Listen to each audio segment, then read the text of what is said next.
अस्सलामुअलैकुम। आज के वीडियो का टॉपिक है हमारा लॉन्गिट्यूडनल नेचर ऑफ साउंड।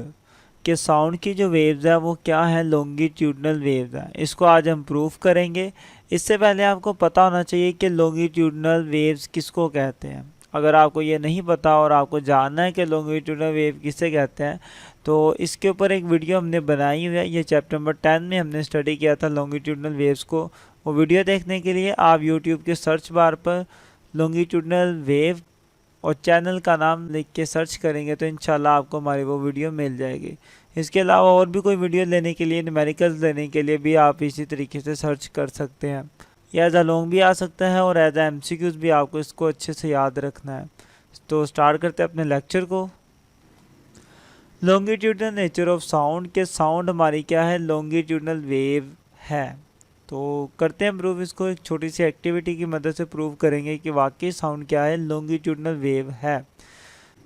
ये है हमारे पास एक ट्यूनिंग फोर्क। ये अभी अपनी नॉर्मल पोजीशन पर है, मेन पोजीशन पर है। तो इसके इर्द गिर्द फर्ज कर ले एयर के मॉलिक्यूल्स मौजूद है कुछ इस तरीके से कि वो सारे भी क्या है, अपनी नॉर्मल पोजीशन पर मौजूद है। तो जैसे ही मैं इस ट्यूनिंग फोर्क को हिट करूँगा तो मेरा ट्यूनिंग फोर्क क्या करेगा, वाइब्रेट करना स्टार्ट कर देगा। तो इसकी वाइब्रेशन की वजह से इर्द गिर्द के मॉलिक्यूल्स में भी वाइब्रेशन हो जाएगी स्टार्ट। अब ये वाइब्रेट किस तरीके से करेगा, मेरा ट्यूनिंग फोर्क कुछ इस तरीके से वाइब्रेट करेगा कि पहले ये बाहर की तरफ एक्सपैंड होगा। तो जैसे ये बाहर की तरफ एक्सपैंड होगा तो यहाँ पे जो एयर के मॉलिक्यूल्स मौजूद है वो क्या हो जाएंगे, एक दूसरे के करीब करीब आ जाएंगे कुछ इस तरीके से। इस एरिया में जितने भी एयर के मॉलिक्यूल्स होंगे वो एक दूसरे के करीब करीब आ जाएंगे। और जब ये दोबारा थोड़ी देर बाद अपनी मेन पोजीशन से, इस पोजीशन को हम ओ का नाम दे देते हैं। पहले ये ऊपर था, अब ये कहाँ पे आ गया, पोजीशन ए कह लें आप इसको। ये इसकी पोजीशन ओ थी। अब ट्यूनिंग फोर्क क्या करेगा, बाहर की तरफ एक्सपैंड तो हो गया, अब इसने अंदर की तरफ भी मूव करना है। तो मूव करता हुआ ये किस पोजीशन पर आ जाएगा, बी पोजीशन पर आ जाएगा कुछ इस तरीके से कि ये वाइब्रेट करता हुआ क्या आ गया, अपने आगे वाली पोजीशन पर आ गया। इस पोजीशन को हम क्या देते हैं, बी। तो ये जब ये बी पर आएगा, ए पर आया था तो इसके इर्द गिर्द के जो मॉलिक्यूल्स थे वो एक दूसरे के करीब करीब आ गए थे। और जब ये बी पर जाएगा तो अब मॉलिक्यूल्स को एक्सपैंड होने की जगह मिल गई है, ज़्यादा जगह मिल गई है। तो मॉलिक्यूल्स भी उस सारे एरिया में से क्या हो जाएंगे, एक दूसरे से दूर दूर हो जाएंगे इसी तरीके से। ठीक है, तो वो जो कंप्रेशन वाला हिस्सा था हमारा वो आगे की तरफ मूव कर जाएगा क्योंकि एक मॉलिक्यूल दूसरे मॉलिक्यूल को कंप्रेस करेगा। तो इन पे फोर्स लगी, ये सारे के सारे मॉलिक्यूल्स अपने आगे वाले मॉलिक्यूल पे फोर्स लगाते जाएंगे और आगे वाले मॉलिक्यूल्स कंप्रेस होते जाएंगे। इस तरीके से मेरे जो आगे वाले मॉलिक्यूल्स है वो भी क्या हो गए, कंप्रेस हो गए। और जब मेरा ये ट्यूनिंग फोर्स जब अंदर की तरफ मूव करा तो मेरे मॉलिक्यूल्स ये दोबारा क्या हो गए, एक दूसरे से दूर दूर हो गए, एक्सपैंड हो गए।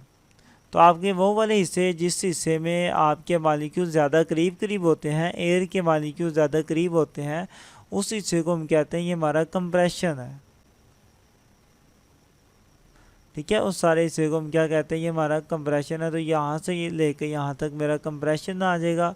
और जिस हिस्से में मॉलिक्यूल एक दूसरे से दूर दूर होते हैं उस वाले हिस्से को हम कहते हैं ये हमारा रेयरफैक्शन है। तो ये यहाँ पे मॉलिक्यूल दूर दूर से दूर हैं तो अब इसको हम क्या कहेंगे, ये हमारा रेयरफैक्शन है। क्लियर।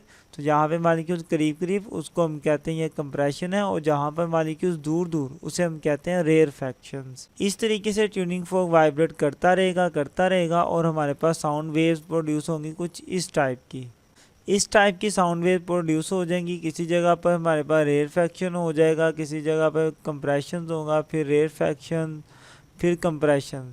तो ये रेयरफैक्शन और कंप्रेशन का जो एक सिलसिला चलता है, इसी की वजह से क्या करती है, साउंड ट्रैवल करती है और ट्रैवल करते हुए आपके कानों के पास आती है तो आपको सुनाई देती है। तो इस तरीके से जो वेव्स ट्रैवल करती हैं जिनमें कंप्रेशन और रेयरफैक्शन आते हैं, इन्हीं वेव्स को हम कहते हैं ये हमारी क्या है, लॉन्गिट्यूडनल वेव है। तो हमने देख लिया कि साउंड भी इन लॉन्गिट्यूडनल वेव्स की वजह से ट्रैवल करता है। तो मैं कह सकता हूँ कि साउंड वेव भी क्या है, हमारे पास एक लॉन्गिट्यूडनल वेव है। ठीक है, तो इस छोटी सी एक्टिविटी से हमने प्रूव कर दिया कि जो हमारे पास साउंड है उसकी नेचर क्या है, लॉन्गिट्यूडनल वेव है। ये एज ए एमसीक्यूज भी आपको याद होना चाहिए कि जो साउंड है वो क्या है, एक लॉन्गिट्यूडनल वेव है। अब इसके अंदर कुछ छोटी छोटी बातें हैं, ये हमने पहले भी करी थी फर्स्ट चैप्टर में कि दो कंप्रेशन या रेरफैक्शन के बीच का डिस्टेंस क्या होता है, वेवलेंथ। जैसे कि ये यहाँ से लेके यहाँ तक, तो ये दो मेरे पास रेरफैक्शन है, इनके बीच का डिस्टेंस भी क्या होगा मेरे पास, वेवलेंथ। या फिर ये दो मेरे पास कंप्रेशन है, इनके बीच का डिस्टेंस भी क्या होगा मेरे पास, वेवलेंथ। ओके, तो कंप्रेशन के हिसाब से आप बात कर लें या रेरफैक्शन के बाद के पॉइंट ऑफ व्यू से आप बात कर लें, एक ही बात है। हाँ, ये नहीं आप कहेंगे कि कंप्रेशन और रेरफैक्शन, ठीक है, कंप्रेशन या रेरफैक्शन, दो कंप्रेशन ले लें या फिर दो रेरफैक्शन ले लें, इनके बीच का डिस्टेंस हमेशा क्या होता है, वेवलेंथ होता है। तो ये बातें आपको याद होनी चाहिए। ये कुछ इम्पोर्टेंट बातें थी जो हमने कर ली। ये पेपर में एज आ शॉर्ट भी आ सकता है, लॉन्ग भी आ सकता है, लेकिन ज़्यादातर यहाँ से शॉर्ट ही आता है कि प्रूव करें कि साउंड की नेचर क्या है, लॉन्गिट्यूडनल नेचर है। और दूसरी बात ये भी, लॉन्गिट्यूडनल वेव की साउंड क्या है, एक एग्जांपल है, ये भी आपको अच्छे से याद होना चाहिए। मैं उम्मीद करता हूँ कि आपको ये लेक्चर समझ आया होगा।